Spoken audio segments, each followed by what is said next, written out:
Assalamualaikum warahmatullahi wabarakatuh. Bismillahirrahmanirrahim. Alhamdulillahi rabbil alamin. Wa bihi nasta'in ala umri dunya wa din. Nahmaduhu wa nasta'inuhu wa nastaghfiruh. Wa na'udzu billahi min syururi anfusina wa min sayyiati a'malina. Man yahdihillahu fala mudilla lahu wa man yudlil fala hadiyalah. Nashhadu an la ilaha illallah wahdahu la syarika lah wa anna Muhammadan abduhu wa rasuluh.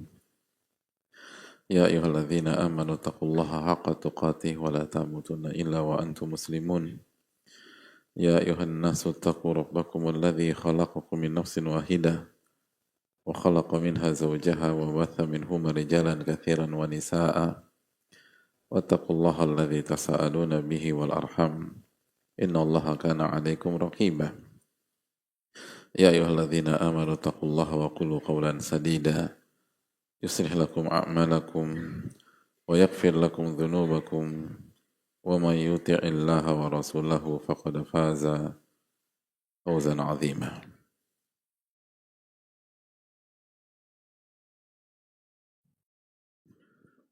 Alhamdulillah, kita panjatkan puji dan syukur kita kepada Allah Subhanahu wa taala atas nikmat yang Allah berikan kepada kita.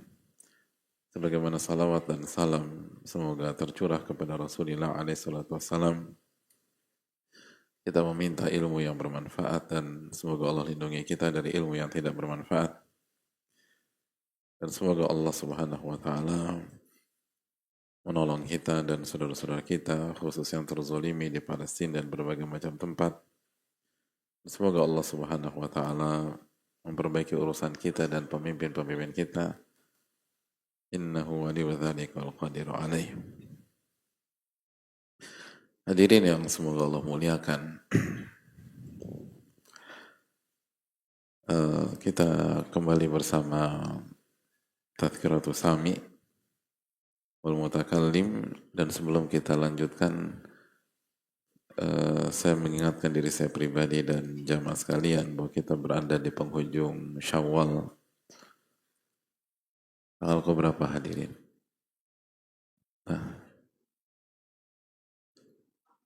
Berapa? 27.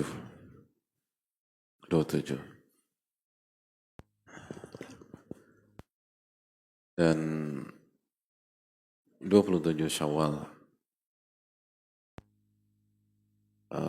Berarti kita tinggal punya besok 28 dan lusa 29 dan 30 tentatif. Dan kembali saya ingatkan bahwa Syawal adalah bulan yang punya keutamaan. Di samping dibuka dengan Idul Fitri, dibuka dengan zakat fitri atau zakat fitrah. Tapi secara umum bulan Syawal adalah bulan di mana kita berpuasa 6 hari di bulan Syawal. Man shoma Ramadan, barang siapa yang puasa Ramadan, thumma atba'ahu sitan min Syawal, lalu dia lanjutkan 6 hari di bulan Syawal, maka akan dia telah berpuasa 1 tahun penuh. Karena satu kebaikan dikali 10. 1 bulan berarti 10 bulan. Benar nggak? Lalu 3 hari berarti 30 hari. Benar? 6 hari berarti 60 hari. Berarti 10 tambah 60 berapa? 1 tahun. Bingung sih. 10 bulan tambah 60 hari sama dengan 1 tahun itu. Jadi 10 tambah berapa? 10 tambah 60 sama dengan 1. Nah, itu kan. Pinter kita ya hadirin. 10 ditambah 60 sama dengan 1. Benar gak sih? Oh bisa, ya 10 bulan tambah 60 hari sama dengan 1 tahun, benar. Jadi 10 tambah 60 sama dengan 1. Salah dulu kita belajar itu. Alhamdulillah. Tapi kan 6 harinya kan sunnah Ustaz. Iya, hukumnya sunnah tapi dapat pahala wajib.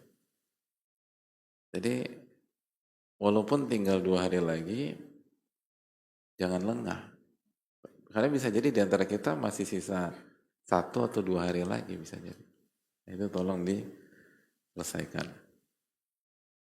Sebagaimana juga, jadi bulan Syawal itu bulan tadi Idul Fitri, Zakat Fitri di awal, lalu 6 hari bulan Syawal, terus bulan Syawal bulan haji gitu loh. Syawal, Dzulqa'dah dan 10 hari di bulan Dzulhijjah, bulan haji. Lalu juga bulan Syawal, bulan apa lagi? Nikah. Jadi buat yang jomblo masih ada peluang 2 hari lagi. Loh, optimis loh. Kalau udah jomblo, pesimis, apalagi yang diharapkan? Jomblo terus optimis. Jadi ada 2 hari lagi. Kalau nggak gimana? Optimis nggak 2 hari? Ngangguk. Yang ngangguk jomblo, Mbak. Pantas aja optimis. Masya Allah. Ya artinya kalau nggak dapat Syawal ya di bulan berikutnya nggak masalah. Lalu setelah kita menyelesaikan Syawal, insya Allah Ta'ala, maka kita akan masuk ke Dzulqa'dah. Dan Dzulqa'dah adalah 1 dari 4 bulan haram. Jadi kita harus sadar bahwa beberapa hari ke depan atau 3 atau 4 hari ke depan kita akan kembali masuk ke musim ibadah. Dan ini 2 hal yang harus kita camkan. Yang pertama, musim ibadah ini tidak sepopuler Ramadan. Gitu. Dzulqa'dah itu tidak sepopuler bulan-bulan istimewa lain yang tidak sepopuler Ramadan, tidak sepopuler Al-Muharram, tidak sepopuler Dzulhijjah, bahkan tidak sepopuler Rajab mungkin. Tapi Dzulqa'dah masuk ke bulan haram, di mana setiap amal ibadah dilipat gandakan dan dosa pun dilipat gandakan oleh Allah Subhanahu wa Ta'ala. Jadi tolong fokus tentang masalah ini. Bahwa beberapa saat ke depan kita akan masuk ke musim ibadah kembali. Harusnya sudah selesai istirahat kita. Karena Syawal seringkali itu tadi hidup kita tuh kurang normal di Syawal. Gitu. Kan mudik, pulang dari mudik, acara pokoknya setelah lebaranan di kampung, lebaranan di Jakarta atau di jalan di kota-kota besar. Dan itu menguras energi. Dan walaupun sekali lagi kalau kita niatkan karena Allah dan ada masalah syar'i itu bagus, tapi jangan sampai kita kebawa. Makanya banyak di antara kita kan sampai hari ini belum mulai juz 1 lagi nih hadirin. Kecuali yang dirahmati oleh Allah, nggak semua. Tapi ada sebagian tuh masih belum mulai. Nah ini kalau nggak mulai juz 1, kebablasan. Nanti mulai juz 1-nya pas kapan? Pas tanggal 1 Ramadan. Gitu. Beneran. Ini yang ketawa-ketawa itu tuh ketawa pengalaman. Bukan ketawain orang, bukan. Kenapa ketawanya kencang? Bukan ketawain orang, itu pengalaman. Gitu loh. Karena kan terus kan menunda, akhirnya sampai Ramadan tahun depan. Maka tolong dimulai lah. Ini kembali harus mulai Al-Fatihah. Setelah Al-Fatihah, Al-Baqarah masuk. Dan terus selesaikan. Dan setiap amal ibadah lipat gandakan. Lalu yang kedua, hadirin sekalian, bahwa Dzulqa'dah ini nggak mudah. Karena begitu masuk Dzulqa'dah, maka kita memasuki musim ibadah bukan dalam jangka waktu seminggu, bukan juga 2 minggu, bukan juga 3 minggu, bukan 1 bulan, bukan juga 2 bulan, tapi 3 bulan berturut-turut. Begitu kita masuk Dzulqa'dah nanti insya Allah Ta'ala, maka kita baru keluar dari musim ibadah di penghujung Al-Muharram insya Allah. Karena Dzulqa'dah, Dzulhijjah, dan Al-Muharram itu semua bulan-bulan istimewa. Artinya apa? Kita butuh nafas panjang. Ini bukan 1 bulan. Dan itu nggak mudah. Ramadan saja,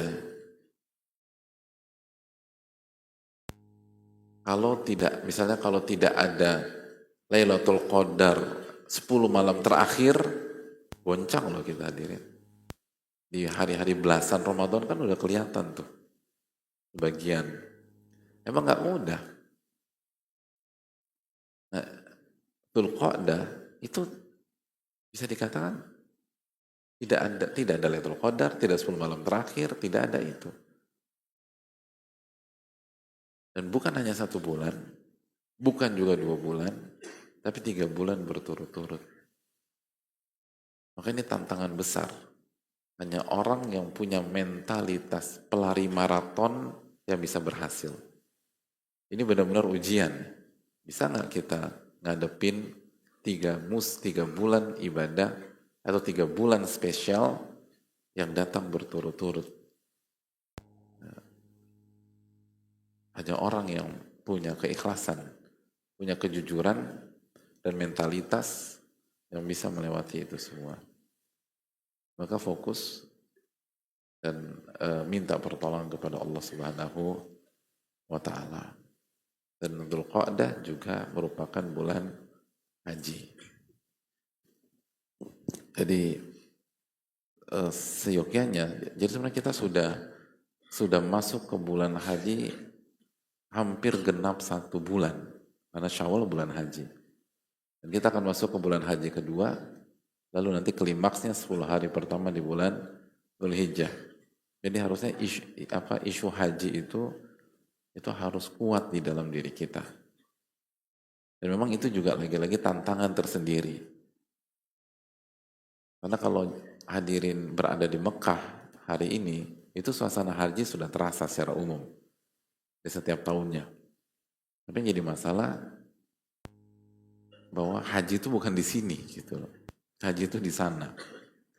Jadi PR besar kita adalah menghadirkan spirit itu di hari-hari ini. Bagi yang sudah pernah haji saja itu nggak mudah, apalagi yang belum haji. Tapi kekuatan iman itu bisa merubah segalanya, hadirin. Jadi bagi yang sudah haji, tolong kembali putar memori di dalam hati dan benak kita. Dan terapkan nilai-nilai haji, ketauhidan dalam haji, dan seluruh yang sudah kita lakukan dalam rangkaian. Yang belum haji, semoga Allah mudahkan untuk berangkat ke tanah suci, dan harus semakin memendam rindu, hadirin. Itu penting. Memendam rindu. Dan harus mulai. Harus mulai. Ini udah pernah haji semua kan? Dari muka-mukanya sih muka-muka hawa-hawa Mekah ini, hadirin. Panas gitu. Panas. Musim panas kan panas di Mekah. Belum ya? Udah punya tabungan haji? Tabung. Dan nggak harus punya buat kaleng kosong, tabung. Gitu. Kaleng buat kosong, tabung. Itu bukan.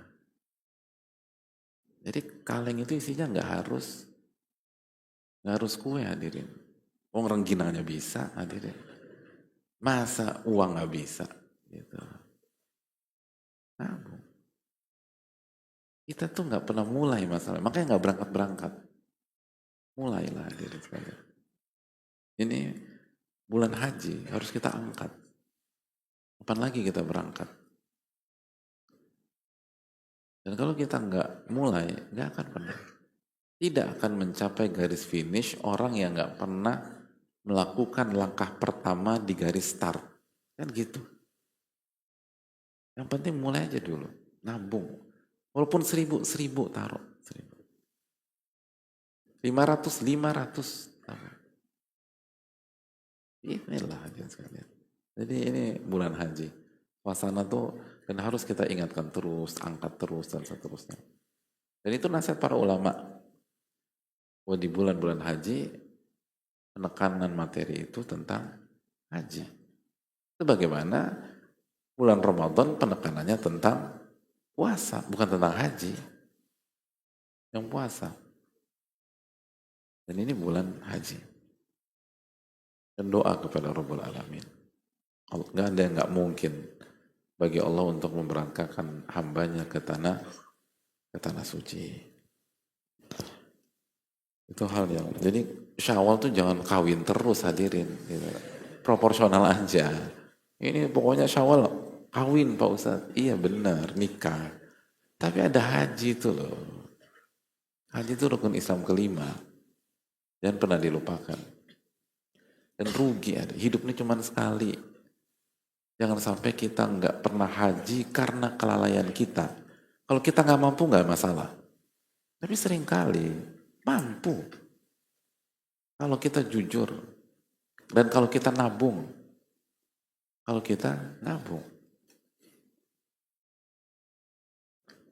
Sebagian kita kalau pulang ke rumah lalu melihat asetnya, itu sebenarnya dia sudah bisa buka tabungan haji dari beberapa tahun yang lalu. Iya.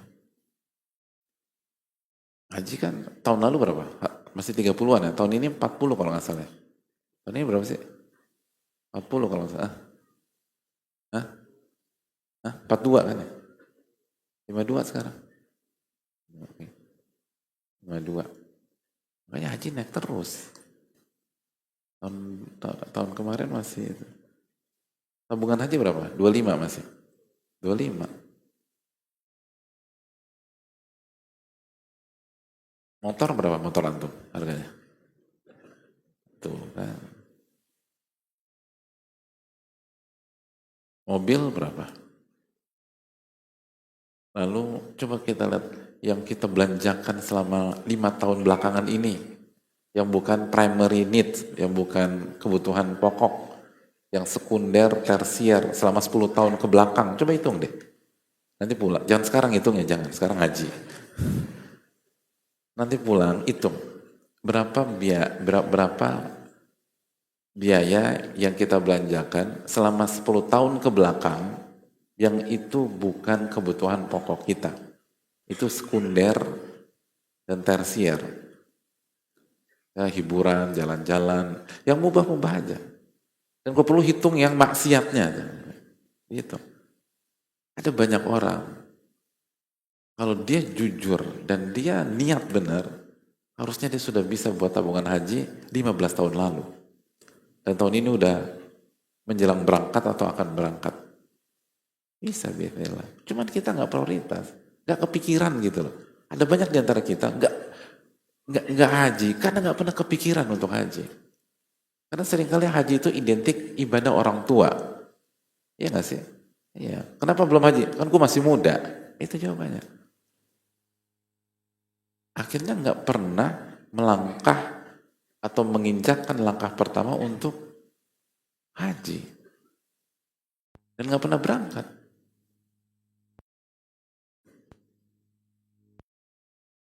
25 juta masih terukur loh hadirin. Insya Allah. Apalagi kalau kita jujur. Cepat itu. Kalau kita jujur ya.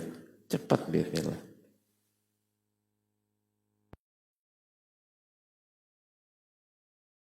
Dan pertolongan Allah itu sangat banyak. Pertolongan Allah itu sangat banyak dalam masalah ini. Jadi tolong itu diperhatikan secara seksama. Mulailah nabung. Mulailah nabung. Dan yakin gitu. Dan fight. Gitu ya. Jadi semoga Allah memberikan taufik kepada kita semua. Amin ya rabbal alamin. Hidup cuma sekali. Jangan sampai kita nggak pernah haji karena kelalaian kita dalam mengalokasi rizki Allah Subhanahu wa Ta'ala. Karena kelalaian kita dalam membelanjakan harta.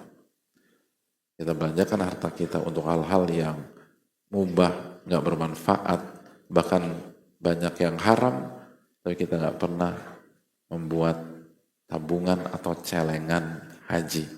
Padahal kalau kita mulai dari 20 tahun yang lalu atau 15 tahun yang lalu,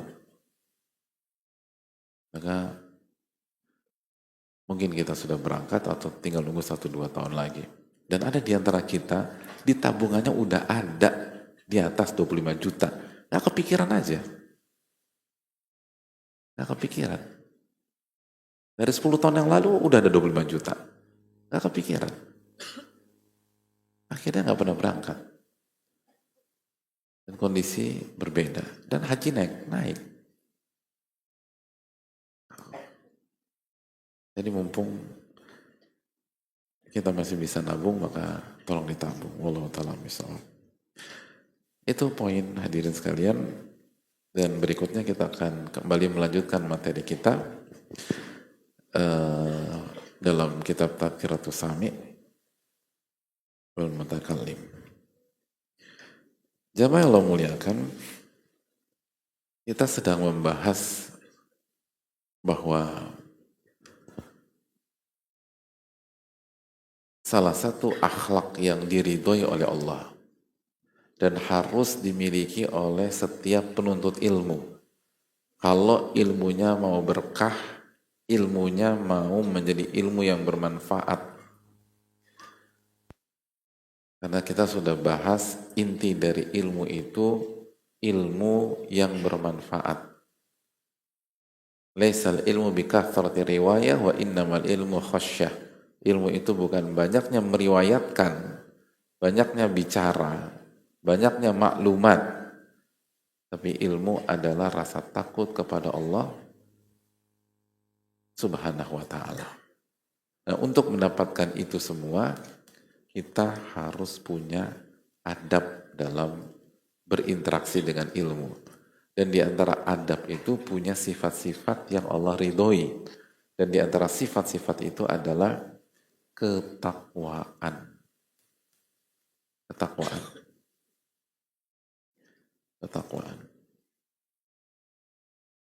Penuntut ilmu harus menjadi orang yang berusaha bertakwa. Di pertemuan yang lalu kita sudah menjelaskan keterangan para ulama seperti yang dijelaskan oleh Ibnul Jauzi. Ada yang bisa kasih kesimpulannya enggak? Apa pembahasan kita pekan lalu? Kesimpulan aja, sedikit. Nggak ada. Nggak ada yang datang. Tahun pekan lalu nggak ada yang datang nih. Ini batch baru ini. Ya, jangan nyontek. Tatap mata saya. Enggak, janganlah. Ya. Bismillah. Kesimpulan dari kemarin adalah hendaknya seorang penuntut ilmu selalu bertakwa kepada Allah. Karena pada akhirnya ketakwaan itu yang akan menolong kita ketika kita tersingkap. Ketika kita sedang diuji oleh Allah, maka takwa yang akan menolong kita. Seperti contoh ketika sedang ujian fisika, orang menganggap kita pintar, Namun ketika ujian nilainya 40. Ketika kita bertakwa, ya maka kita akan selamat, dalam artian tidak merendah diri dan Gimana ujian dapat nilai 40. 4. Kalau bertakwa jadi 8. Enggak, sama aja. Enggak berubah, cuman tetap rendah hati. Nah, emang itu pembahasan kita minggu lalu. Kayaknya antum ngisi kajian di tempat lain deh.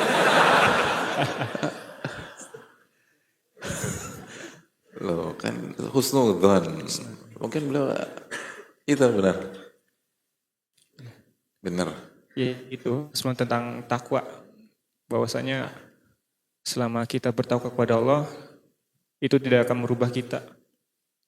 Walaupun tersingkap misalkan aib atau ujian yang menimpa kita. Ya, boleh deh. Syukran. Banyak banget. Satu aja. Oh, udah maghrib hadirin. Oke, ada yang mau sampaikan lagi? Atau akhwat mau sampaikan? Nggak ada. Siapa yang mau? Ada Ustaz. Oh, ada. Ya, cepat. Tolong cepat.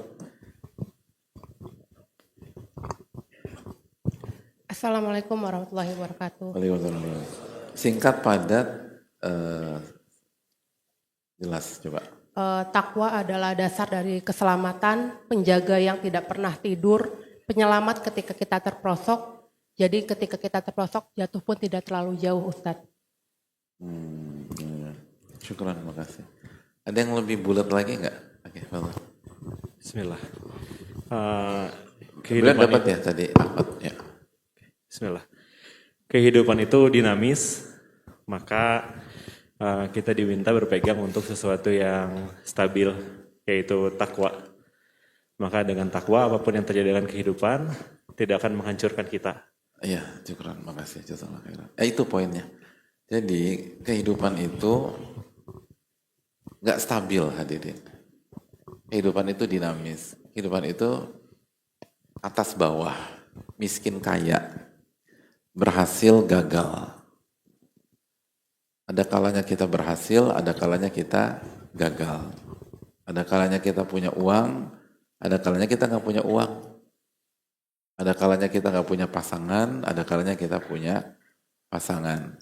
Maka jangan fokus ke sana, tapi fokus ke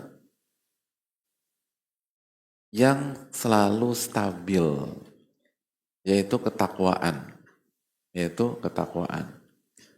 Atau mungkin kalau pakai bahasa yang lebih simpel, hadirin itu jangan terombang-ambing dengan ujian, tapi fokus pada bagaimana merespon ujian tersebut. Dan merespon ujian tersebut itu dengan ketakwaan. Selalu begitu, simpel aja. Ini takwa bukan nih gitu loh. Ini bertakwa atau tidak.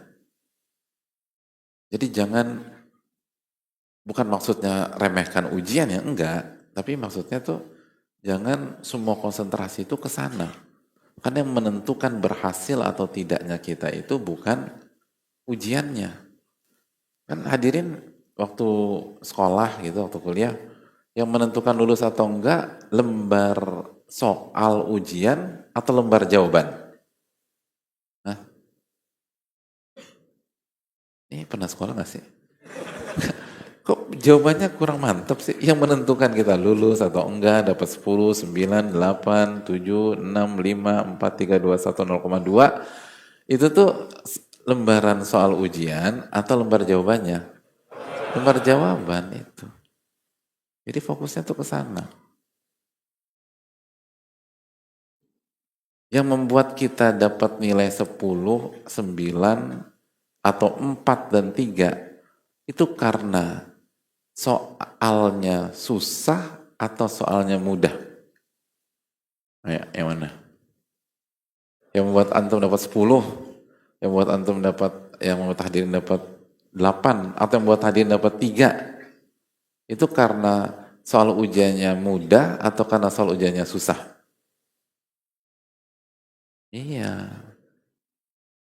Yang salah adalah pertanyaannya. Lu beneran. Karena soal ujian yang susah dan soal ujian yang mudah nggak menentukan lulus atau enggak. Yang menentukan itu apa? Jawaban kita. Bisa jadi kita lulus pada saat soal ujiannya susah. Dan bisa jadi kita gagal pada saat soal ujiannya mudah. Cuman kita lupa. Itu. Lupa. Aduh, ini gampang banget. Gitu. Bener nggak hadirin? Bener apa enggak? Iya itu. Hadirin Allah muliakan.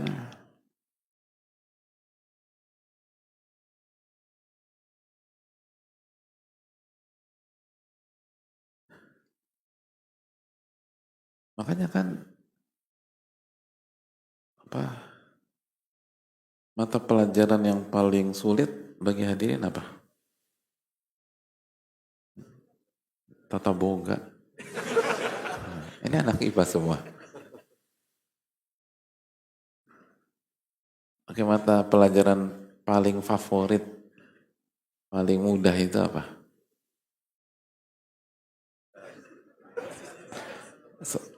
Saya dulu tuh mata pelajaran favorit paling mudah tuh fisika, hadirin. Kimia. Kalau kosong. Tapi kalau gurunya datang, aduh berat. Saya tuh nggak pinter, hadirin jadi berat gitu loh. Subhanallah. Sama ya? Alhamdulillah kita punya banyak persamaan, alhamdulillah.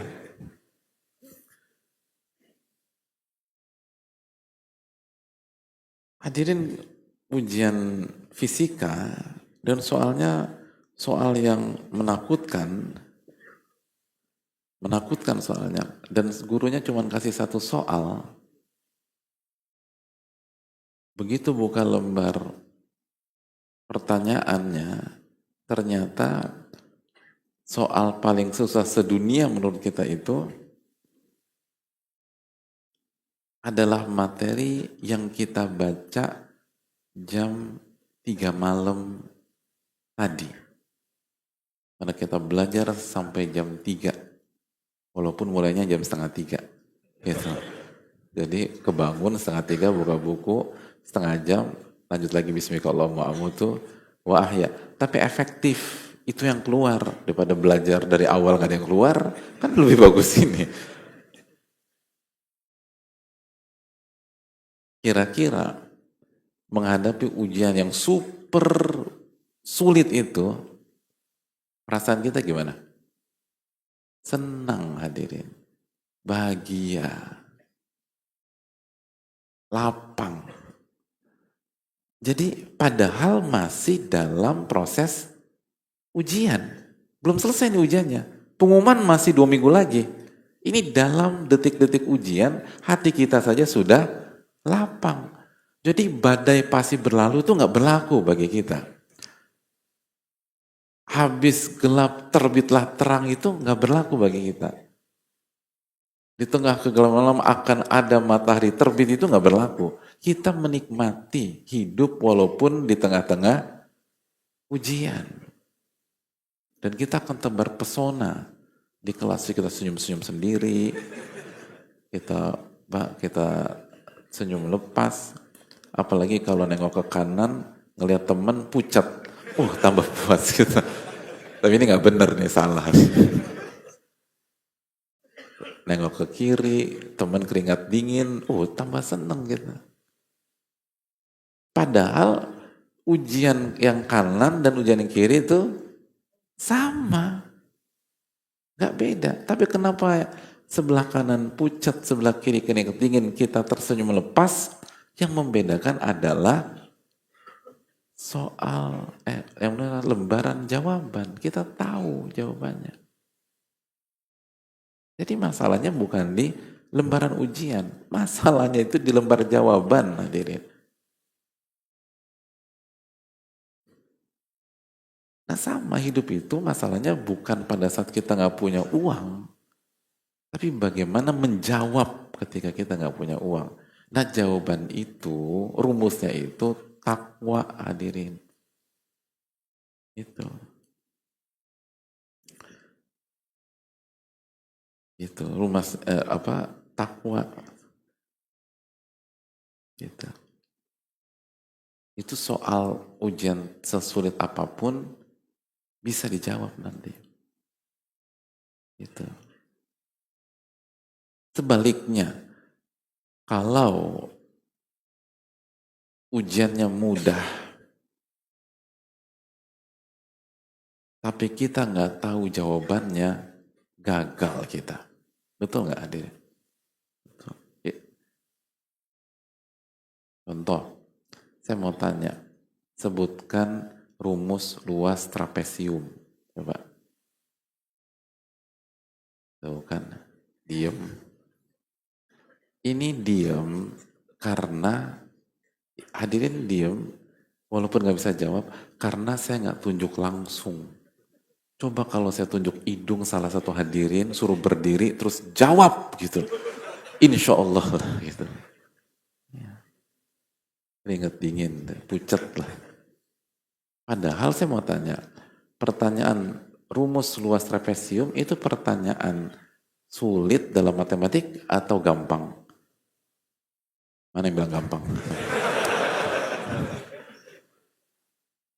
Gampang. Maksudnya bukan gampang. Itu kan pelajaran anak SD. Berapa luas trapesium? Setengah kali A plus B kali tinggi. Siapa yang jawab tuh? Ah, pinter. Anak SD 0 berapa? Loh, dulunya, bukan sekarang. Dulunya ini jago ini matematikanya ini loh. Itu gampang. Tapi kenapa kita terbungkam dan kita agak pucat, apalagi kalau ditunjuk depan satu jamaah masjid, karena kita lupa. Itu.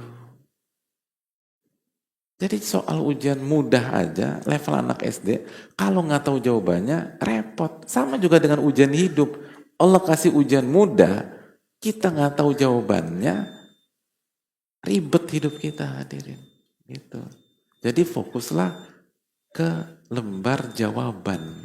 Jangan fokus ke lembar soal lalu kita curahkan 100%. Benar, soal lembar soal harus dibaca, jangan salah, jangan dilipat juga tuh lembar soal terus dijadikan pesawat-pesawatan. Ya, bukan begitu poinnya. Tapi parameternya adalah bagaimana merespon. Aku nggak tahu, tanya ahli ilmu, fas'alu ala dzikri in kuntum la ta'lamun. Gimana nih Pak Ustadz, kalau kasusnya begini, gimana saya harus bertakwa? Nah kalau begitu udah dijelaskan dalilnya, ayatnya, hadisnya, keterangan ulamanya, udah jangan banyak mikir. Karena pemikiran ulama lebih tajam daripada pemikiran kita. Jalanin. Nanti Allah kasih jalan keluar. Aku lupa lihada wa astaghfirullah wa lakum. Kita akan lanjutkan pada sholat maghrib. Assalamualaikum warahmatullahi wabarakatuh.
Assalamualaikum warahmatullahi wabarakatuh. Bismillah, alhamdulillah, wassalatu wassalamu ala rasulillah wa ba'd. Allahumma inna nas'aluka ilman nafi'a wa na'udzubika min ilmin la yanfa'. Hadirin yang muliakan, kita buka sesi tanya jawab. Insyaallah kita akan lanjutkan materi ini di pertemuan yang akan datang. Bi'idnillahi ta'ala.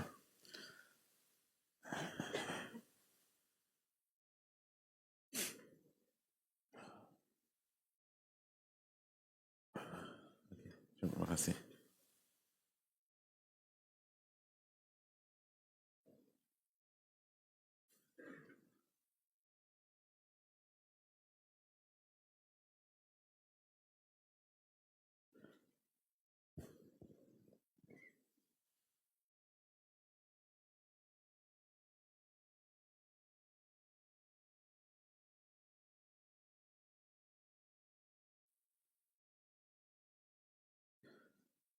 Assalamualaikum warahmatullahi wabarakatuh. Waalaikumsalam warahmatullahi wabarakatuh. Ustadz yang saya hormati, saya pria berusia 26 tahun.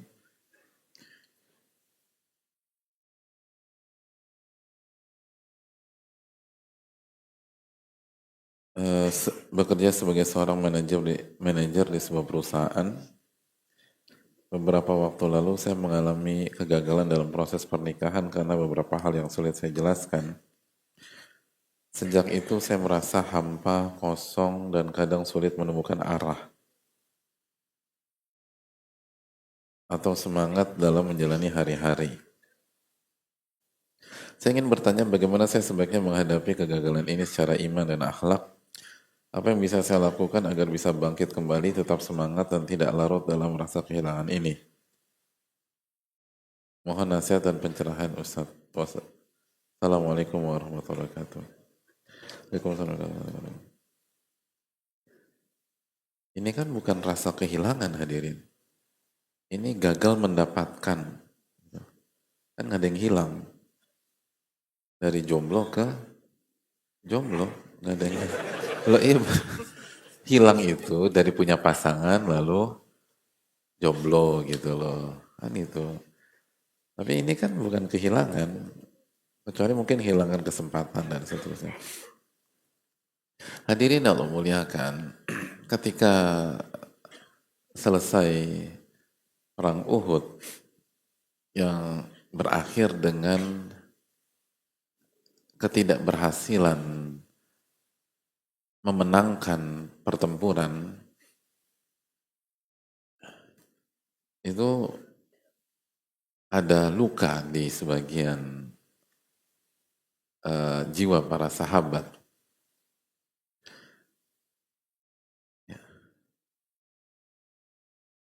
Dan pada saat itu Allah berfirman di dalam surat Ali Imran ayat 140, "Wa tilkal ayyamu nudawiluha bainan nas." Dan itulah hari-hari yang kami putar di tengah-tengah manusia. Wa tilkal ayyamu nudawiluha bainan nas. Dan begitulah kami putar kehidupan di tengah-tengah manusia. Ada menang, ada kalah. Ada keberhasilan, ada kegagalan. Di Badar kita berhasil, tapi di Uhud itu tidak, dan itu biasa. Lihat bagaimana keindahan konsep dalam menghadapi dan merespon kegagalan. Biasa aja. Ini perang loh hadirin. Dan 70 nyawa. Dan berbagai macam kerugian-kerugian material dan non-material. Dan Allah nggak marah kepada para sahabat, khususnya pasukan pemanah yang turun. Sebagaimana Nabi SAW juga nggak ngamuk setelah itu dan marah-marah di tengah-tengah para sahabat. Padahal beliau terluka. Dan beliau nggak mengatakan, coba lihat ini gara-gara ente-ente semua. Nggak bilang begitu. Tapi yang ada adalah beliau menyampaikan ayat diantaranya, "Watilkal ayyamu nudawiluha bainan nas." Bahkan itu kan bukan awal ayat ya. Awal ayatnya apa sih? iyam saskum qarhun faqada massal qawma qarhun mithlu. Dan kalau kalian merasakan luka, merasakan sakit, mereka juga merasakan, gitu loh. Mereka juga merasakan. Jadi biasa aja. Misalnya proses nikah gitu loh. Ketika sudah proses cukup lumayan, lalu gagal, yang sedih itu laki-lakinya aja atau perempuannya juga? Hah? Yang sedih laki-laki atau perempuan?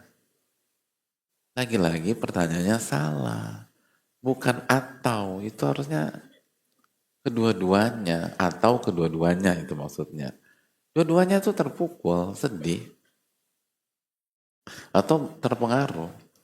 Biasa. Watilkal ayyamu nudawiluha bainan nas. Dan itulah hari-hari yang kami putar di tengah-tengah manusia. Nah kenapa sih ada menang, ada kalah, ada di atas, ada di bawah, ada sehat, ada sakit, ada keberhasilan, ada kegagalan. Waliya'lamallahu alladhina amanu wa yattakhidha minkum syuhada. Agar Allah melihat siapa yang beriman. Nah ini. Kenapa ada kegagalan proses menuju pernikahan? Biar terlihat siapa yang beriman sama Allah. Siapa yang beriman sama takdir. Gitu. Siapa yang yakin wa asa an takrahu syai'an wa huwa khairul lakum. Wa asa an tuhibbu syai'an wa huwa syarrul lakum. Bisa jadi yang kalian benci, itu yang terbaik buat kalian. Kita nggak suka gagal proses pernikahan. Tapi justru itu yang terbaik buat kita. Wa asa an tuhibbu syai'an, dan kita ingin proses ini berhasil. Kayaknya ini wanita, ini akhwat udah cocok, atau ini tipe kita dari semua sudut gitu loh. Itu kan versi kita. Belum tentu. Gitu loh. Dan banyak dari kita memang sok tahu sebelum pernikahan. Kayaknya yakin ini belum tentu gitu loh. Pernikahan tuh terlalu misteri untuk disimpulkan di awal. Makanya butuh pertolongan Allah Tabaraka wa Ta'ala. Makanya di dalam Al-Baqarah 216 di atas, Allah tutup firman-Nya dengan ucapan Wallahu ya'lamu wa antum la ta'lamun. Allah yang maha tahu. Kalian nggak ngerti apa-apa. Jangan sok tahu. Yang membuat kita terpukul adalah bukan kegagalan. Sok tahu dalam membaca kegagalan di proses tersebut. Misalnya hadirin gagal menikah dengan si A. Padahal udah survei venue, survei gedung, udah fast food ke berbagai macam catering, lalu udah fitting segala macam, gagal di H-7 gitu loh. 7 jam misalnya. Loh beneran ini. Saya pernah di telepon pada saat saya lagi safar. Itu beliau tanya, Ustadz, apakah saya melanjutkan proses pernikahan ini apa tidak? Proses menuju pernikahan. Itu beliau tanya, itu di bawah 12 jam sebelum akad nikah. Sebelum 12 jam, nanya, ini lanjut apa enggak? Itu hadirin. Kehidupan tuh macam-macam. Jadi batal H-7 jam. 2 bulan kemudian hadirin baru tahu bahwa calon hadirin tuh psikopat. Bersyukur apa tetap kecewa? Siapa yang kecewa? Itu udah bucin banget kalau kecewa. Kan kalau gitu saya bisa dakwahin Pak Ustadz. Enggak. Kita bersyukur. Makanya sekali lagi, tapi kan ketika detik-detik drama itu kita nggak tahu Biasanya kan tersingkapnya itu nanti, atau memang nggak tersingkap sama sekali. Hanya saja kita kan udah istikharah. Allah sudah dimintai arahannya. Keputusan Allah jangan sama dia. Cuman kita kecewa karena kita sok tahu dalam membaca sebuah drama. Bukan mengedepankan iman, tapi mengedepankan analisa kita yang terbatas. Nah itu masalahnya. Masalah kita tuh kebanyakan sok tahunya. Makanya Allah berfirman, Wallahu ya'lamu wa antum la ta'lamun. Allah yang maha tahu, kalian nggak tahu apa-apa. Udah ikutilah hadirin. Ikutilah. Jadi sekali lagi, watil kal ayyamu itu biasa. Nanti ada waktunya lah kita dipertemukan dengan sosok yang tepat. Dan kegagalan itu kan membuat kita semakin dewasa, semakin berpengalaman gitu loh, semakin matang, semakin nggak baper. Dan itu bagus, gitu. Itu hal yang bagus. Apa kata dalam sebuah riwayat, hadis ini berdasarkan sebuah hadis, tapi hadisnya lemah, dilemahkan banyak para ulama. Tapi maknanya benar. Disebutkan, la halima illa dhu athrah, wala hakima illa dhu tajribah. Tidak ada orang yang matang dan dewasa kecuali punya pengalaman panjang dengan kegagalan demi kegagalan. Kecuali banyak melakukan kesalahan demi kesalahan, lalu belajar dari kesalahan tersebut.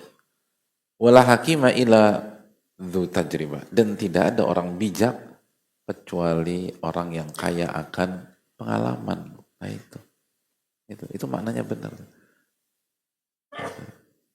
Nah kayak saya mau tanya sama Dirin, pengen nggak jadi orang bijak, orang mateng, dan orang dewasa gitu?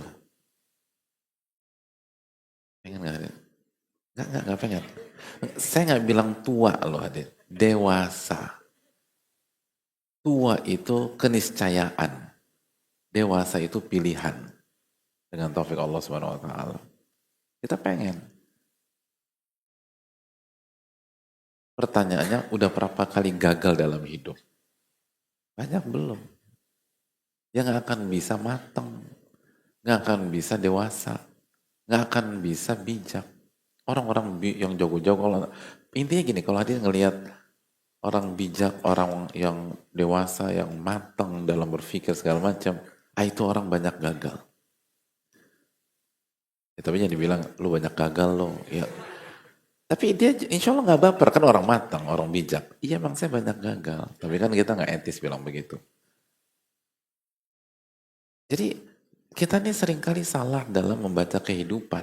Kita pikir selalu berhasil itu sebuah kehebatan. Enggak, ada banyak orang itu rapuh karena dalam hidupnya tidak pernah merasakan kegagalan.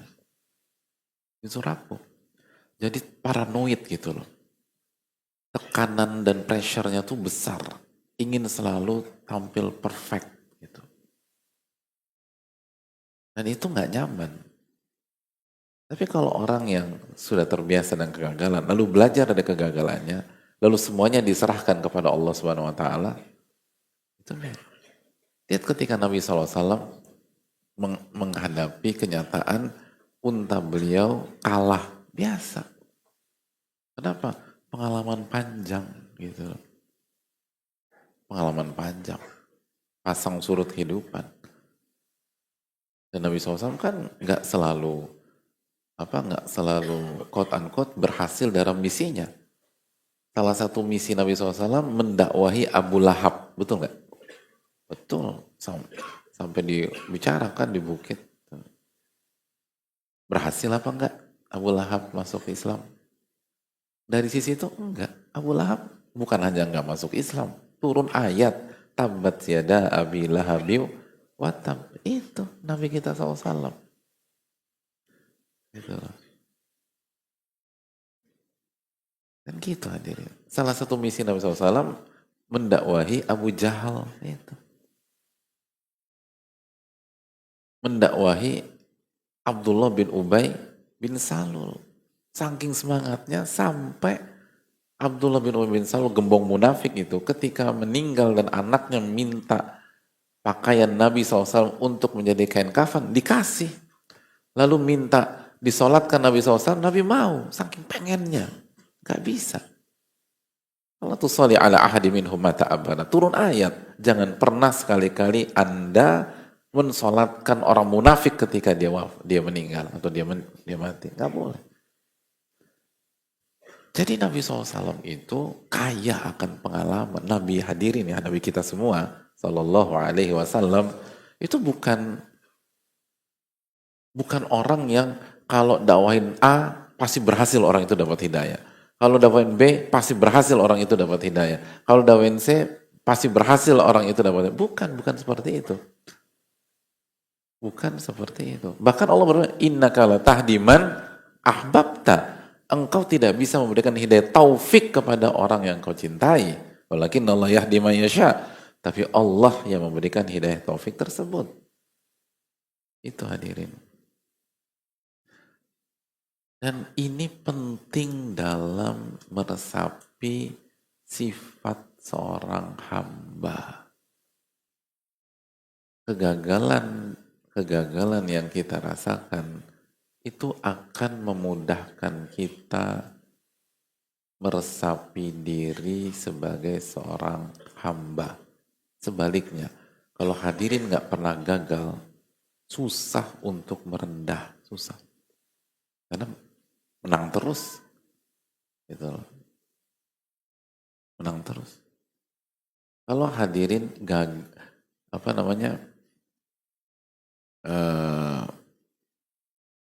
gagal lagi, terus gagal. Memahami konsep antumul fuqara ilallah, kalian tuh butuh kepada Allah. Lebih mudah apa enggak?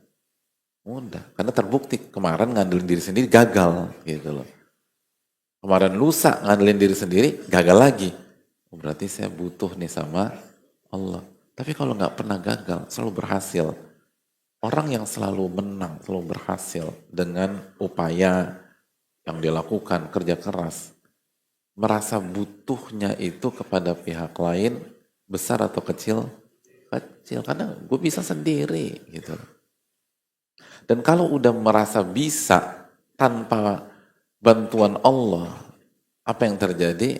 Kalla innal insana layatgha ar-ra'ahu istaghna. Sungguhnya manusia itu akan melampaui batas kalau dia merasa bisa dengan dirinya sendiri dan gak butuh sama siapapun. Orang kalau merasa gak butuh sama siapapun, bahaya hadirin. Nah, untuk menetralisir kesombongan, ujub dan merasa diri hebat, salah satu cara Allah adalah dengan membuat kita gagal gitu. Lalu kita belajar dari kegagalan. Gitu. Kegagalan itu penting. Bahkan kegagalan itu kebutuhan jiwa. Nah, itu. Kebutuhan jiwa. Makanya Nabi Allah dan Rasulnya SAW nggak heboh ketika gagal menang di perang Uhud, biasa. Wa tilkal ayyam nudawiluha bainan nas. Dan hasilnya apa? Luar biasa. Para sahabat tidak pernah blunder lagi setelah itu. Dan belajar benar dari kesalahan di bukit rumah tersebut. Itu hadirin sekalian. Kalau enggak akan bisa-bisa. Jadi lanjut aja gitu loh. Udah. Gagal sama si Mawar, udah ke Melati hadirin. Gitu. Sama Melati ditolak ke Kamboja. Gitu loh. Ya. Terus pokoknya terus aja. Kamboja ditolak, Matahari. Gitu loh. Matahari ditolak juga, Raffles. Gitu. Itu bunga apa dia? Astagfirullahaladzim. Intinya maju ya terus. Nanti tawadu biasa aja. Tenang. Terus juga yang kedua, jangan cuma maju-maju toh. Tingkatkan iman dan value pribadi gitu loh. Sehingga hadirin punya nilai tawar yang kuat gitu loh. Penting nilai tawar itu. Ya itulah hadirin sekalian. Pokoknya nggak usah khawatir. Memang ngomong gampang gitu loh. Enak kalau dengerin Pak Ustadz mah enak. Iya, intinya tuh ngomong tuh gampang. Dan saya nggak lebih baik daripada hadirin sekalian, enggak. Cuman kita kan harus saling memotivasi, saling memberikan ilmu gitu. Emang nyakitin kalau gagal. Makanya walaupun gagal itu kebutuhan jiwa, mayoritas kita nggak suka karena nggak cocok sama hawa nafsu kita. Hawa nafsu kita pengen selalu sukses gitu. Itu. Padahal untuk bisa sukses di titik paling atas itu harus gagalnya panjang hadirin. Bukan 1-2. Begitu. Baru nanti oke, gitu. Kan itu. Dan jangan menyerah. Jangan menyerah. Dan kita tuh punya mentalitas itu secara fitrah, tapi dirusak sama fitnah dunia. Lalu digoda sama syaitan. Hadirin, waktu hadirin sekalian lahir, langsung bisa jalan apa enggak?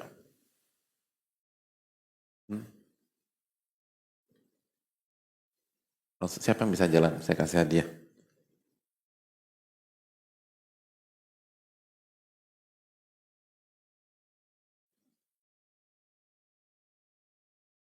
Enggak langsung bisa jalan. Butuh proses. Butuh trial and error. Butuh kegagalan demi kegagalan. Ribuan kali kita gagal. Pertanyaannya, kita terpukul apa enggak?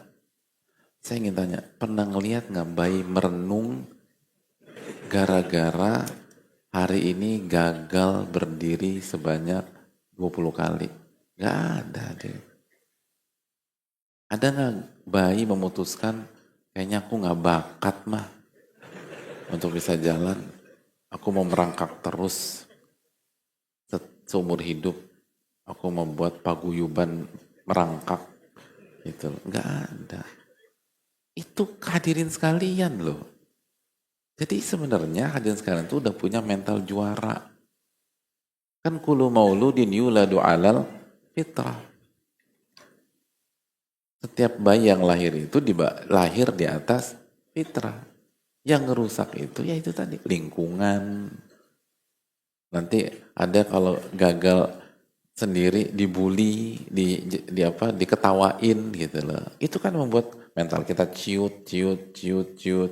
Ada yang terlambat bisa bicara, terus main sama teman-teman seusianya, yang lain udah bisa mengucapkan R, dia masih cadel, terus diketawain. Akhirnya minder, itu yang rusak tuh itu. Jadi sebenarnya yang rusak itu fitnah dunia. Kita lahir tuh di atas fitrah. Dan mentalitas kita tuh bagus. Nggak pernah kita mundur, maju terus. Itu. Jadi ingatlah hadirin tuh punya bakat hebat yang Allah kasih. Mentalitas tuh mentalitas juara. Nggak peduli ribuan kali gagal.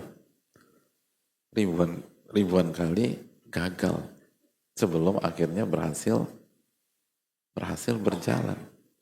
Ribuan kali, bukan 1-2 kali, bukan 3-4 kali. Nah ini yang perlu kita camkan bersama sama hadirin sekalian. Jadi jangan pernah pesimis dan jangan pernah putus asa lah. Kita harus terus semangat. terus semangat. Dan jangan nyerah. Jangan nyerah dan maju terus. Itulah hadirin.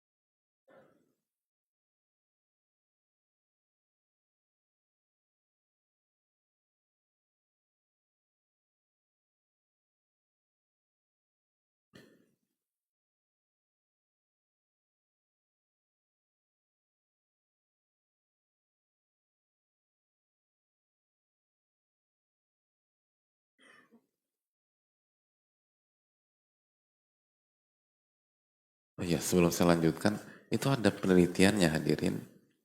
Bayi itu bisa 15 sampai 20 kali gagal. 15 sampai 20 per jam. Per jam.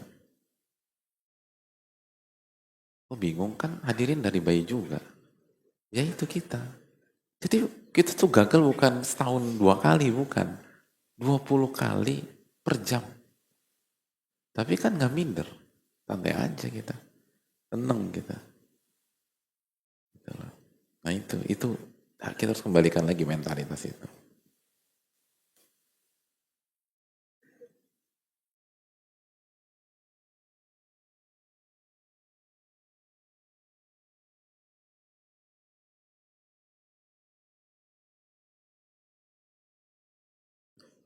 Assalamualaikum warahmatullahi wabarakatuh. Saya dari Jakarta Utara. Semoga Allah limpahkan keberkahan pada Ustadz jamaah yang hadir hari ini. Amin ya rabbal alamin. Dan juga yang sedang menonton live. Amin ya rabbal alamin wa iyyakum. Ustadz izin bertanya, saat ini saya merasa hidup benar-benar tidak bergerak dimanapun. Saya sering merasa bingung, sholat saya alhamdulillah tidak pernah bolong, tapi kadang kalau ada rasa seperti kosong. Apakah ini karena ibadah saya tidak sempurna? Beberapa tahun lalu saya sempat depresi, saat ini saya mencoba berdamai dan mulai lagi semua. Apakah ada amalan yang bisa saya kerjakan agar saya bisa menjadi pribadi yang lebih baik?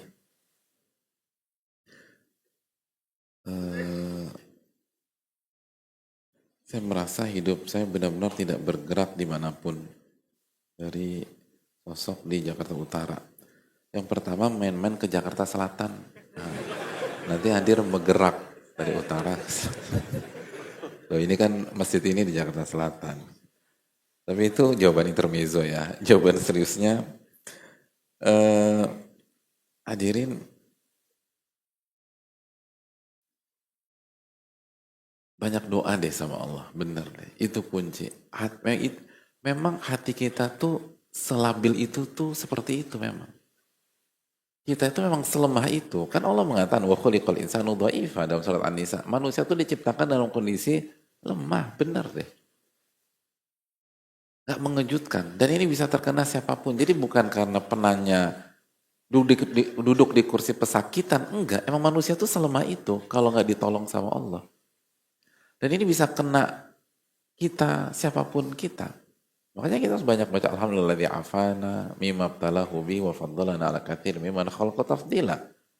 Alhamdulillah yang telah menjaga kita dari ujian beliau dan telah memberikan kelebihan dari banyak hamba-hambanya yang lain. Jadi banyak minta tolong sama Allah. Banyak isti'anah. Benar. La haula wala quwata itu sering dibaca dan diresapi. Terus yang berikutnya hadirin sekalian,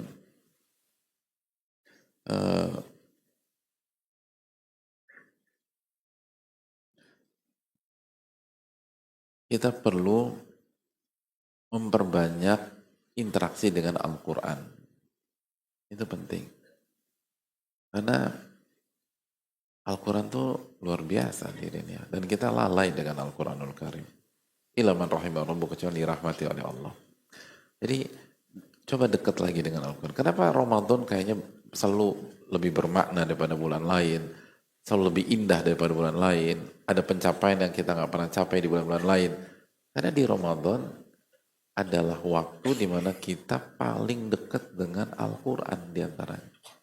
Coba deket deh. Nah, salah satu PR kita seringkali itu nggak dekat sama Al-Quran. Jadi harus ada yang kita baca dari Al-Quranul Karim dan rasakan bedanya. Makanya ulama kita mengatakan bahwa keberkahan waktu kita di sebuah hari ditentukan oleh seberapa baik interaksi kita dengan Al-Quran di hari tersebut. Kalau interaksi kita dengan Al-Quran bagus, maka hari itu tuh beda. Lalu yang berikutnya itu kita harus ketemu dengan orang-orang yang soleh, yang bertakwa, dan optimis, dan hidupnya itu punya energi yang besar. Dan orang-orang kita alhamdulillah banyak. Kita nggak pernah kehabisan stok orang-orang tersebut. Tinggal kita mau minta petunjuk sama Allah, keluar dan nyari orang kayak gitu apa tidak. Karena sekali lagi, manusia itu dipengaruhi hadirin. Karena manusia kan lemah, jadi dia dipengaruhi. Kalau demikian, makanya kan kata Nabi SAW, almaru ala dini khalili. Seseorang itu di atas agama sahabatnya. Jadi secara umum manusia itu dipengaruhi. Maka segera cari orang-orang yang bisa memberikan pengaruh positif pada kita. Allahu ta'ala alam bisawab. Dan jangan lupa zikir pagi petang itu dibaca dan diresapi.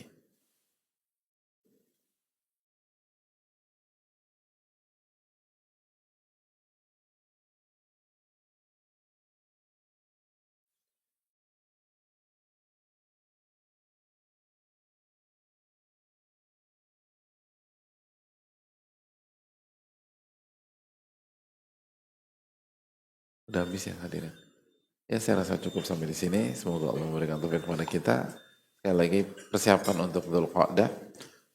Kita akan masuk beberapa hari ke depan insyaallah ta'ala. Semoga Allah memberikan kita ilmu nafi dan menjaga kita dari ilmu yang tidak bermanfaat. Wassalamualaikum warahmatullahi wabarakatuh. Assalamualaikum warahmatullahi wabarakatuh.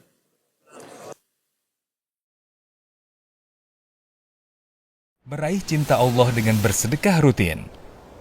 Sahabat, Allah sangat mencintai amal soleh yang dilakukan secara rutin. Amal soleh yang dikerjakan terus-menerus, insya Allah akan senantiasa mendapatkan pahala, termasuk sedekah. Mari rutinkan amalan sedekah, salah satu amalan yang memiliki banyak keistimewaan dan kebaikan untuk kita. Rutin bersedekah mulai dari lingkungan terdekat hingga saudara-saudara muslimin lainnya yang membutuhkan. Kita juga bisa terlibat dalam perjuangan menebar kebaikan melalui beragam program Muhajir Project Peduli yang insya Allah bermanfaat.